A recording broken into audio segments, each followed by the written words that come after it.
ନାଇଁ ଦେଖନ୍ତୁ ପ୍ରତି ମାସରେ ଜଗନ୍ନାଥାୟନ 1 ତାରିଖରେ ଅନ୍ନପୂର୍ଣ୍ଣା ରଙ୍ଗମଞ୍ଚରେ ହେଉଛି।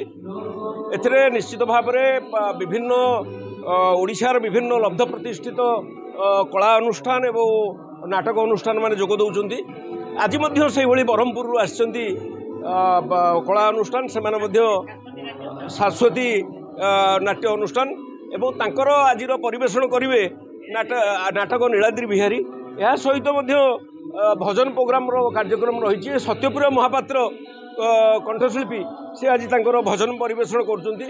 ଭଜନ ପରେ ଆଜିର ନାଟକ ହେବ ନୀଳାଦ୍ରି ବିହାରୀ। ମୁଁ ଆଶା କରୁଛି ଏ ନାଟକ ନିଶ୍ଚିତ ଭାବରେ ଯେଉଁ ସୁଦୂର ବ୍ରହ୍ମପୁରରୁ ଆସିଛନ୍ତି ସମସ୍ତଙ୍କୁ ଛୁଇଁବ ଏବଂ ମୁଁ ଆଶା କରିବି ଯେ 1 ତାରିଖ ଦିନ ଯେଉଁ କାର୍ଯ୍ୟକ୍ରମ ପ୍ରତି ମାସରେ ହେଉଛି, ମୁଁ ପୁରୀ ସହରବାସୀଙ୍କର ସମସ୍ତଙ୍କୁ ଅନୁରୋଧ କରିବି ଯେ ସମସ୍ତେ ଆସନ୍ତୁ। 1 ତାରିଖ ଦିନ ଅନ୍ନପୂର୍ଣ୍ଣା ରଙ୍ଗମଞ୍ଚରେ ସମାନ 7:30ରେ କାର୍ଯ୍ୟକ୍ରମ ଆରମ୍ଭ ହେଉଛି ଏବଂ ଆସିକରି ଉପଭୋଗ କରନ୍ତୁ ଏବଂ ଜଗନ୍ନାଥଙ୍କୁ କିଛି ସମୟ ଜଗନ୍ନାଥଙ୍କ ପାଖରେ ନିଜକୁ ସମର୍ପଣ କରନ୍ତୁ।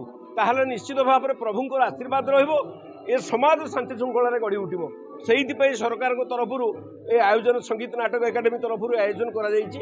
ଆମେ ଆଶା କରୁଛୁ ଏ ନିଶ୍ଚିତ ଭାବରେ ଏହାର ପ୍ରଭାବ ରହିଛି ଏବଂ ଏହାର ପ୍ରଭାବ ସୁଦୂର ପ୍ରସାରୀ ଆଗାମୀ ଦିନରେ ହେବ। ମୋ ନାମ ରାମଚନ୍ଦ୍ର ଶାସମଲ, ଶାଶ୍ୱତୀ ପ୍ରଗତିଶୀଳ ନାଟ୍ୟ ସଂସ୍ଥା ବ୍ରହ୍ମପୁରର ସଭାପତି। ପ୍ରତି ଅନୁଷ୍ଠାନ ଅଛି ବ୍ରହ୍ମପୁର, ଯେହେତୁ ଆପଣ ଶୁଣିଥିଲେ ନାଟକ ପ୍ରେମୀ କହିଲେ ବ୍ରହ୍ମପୁର ଅତ୍ୟୁକ୍ତି ହେବ ନାହିଁ। ନାଟକରେ ଆଜି ଯେହେତୁ ଶ୍ରୀକ୍ଷେତ୍ର ପୁରୀ ଧାମରେ କରୁଛନ୍ତି, କେତେ ଖୁସି ଏବଂ ମେସେଜ ସମାଜକୁ କ'ଣ ରହିବା? ଆମକୁ ବହୁତ ଖୁସି ଲାଗୁଛି ଯେ ଶ୍ରୀକ୍ଷେତ୍ର ପୁରୀରେ ଜଗନ୍ନାଥାୟନ କାର୍ଯ୍ୟକ୍ରମରେ ଆମେ ଗୋଟେ ନାଟକ ଜଗନ୍ନାଥ ସଂସ୍କୃତି ଉପରେ ଆଧାରିତ ନାଟକ, ଐତିହାସିକ ନାଟକ ନୀଳାଦ୍ରି ବିହାରୀ ମଞ୍ଚସ୍ଥ କରିବାକୁ ଯାଉଛୁ। 20 ଜଣ ପାର୍ଟିସିପେଟ୍ କରିଛନ୍ତି। ସେଥିରେ 7 ଜଣ ନୂଆ କଳାକାର। ଆମେ ସବୁ ଆମର ଅନୁଷ୍ଠାନ ସବୁବେଳେ ନୂଆ କଳାକାରମାନଙ୍କୁ ନେଇକରି ନାଟକ କରିବା ପାଇଁ ଅଗ୍ରସର ହୋଇଥାଏ। 90 ମିନିଟ୍, 1.5 ଘଣ୍ଟା।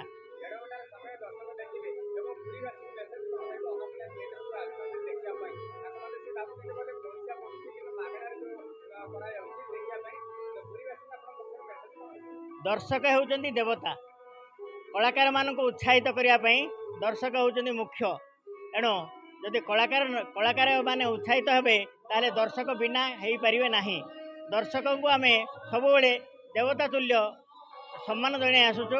ଏଣୁ ପୁରୀବାସୀଙ୍କୁ ଆମେ ଏତିକି ନିବେଦନ କରୁଛୁ, ଯେତେବେଳେ ଯେଉଁ ନାଟକ ହେଉଛି ରଙ୍ଗମଞ୍ଚରେ ସମସ୍ତେ ଆସନ୍ତୁ, ଦେଖନ୍ତୁ ଆଉ କଳାକାରମାନଙ୍କୁ ଉତ୍ସାହିତ କରନ୍ତୁ।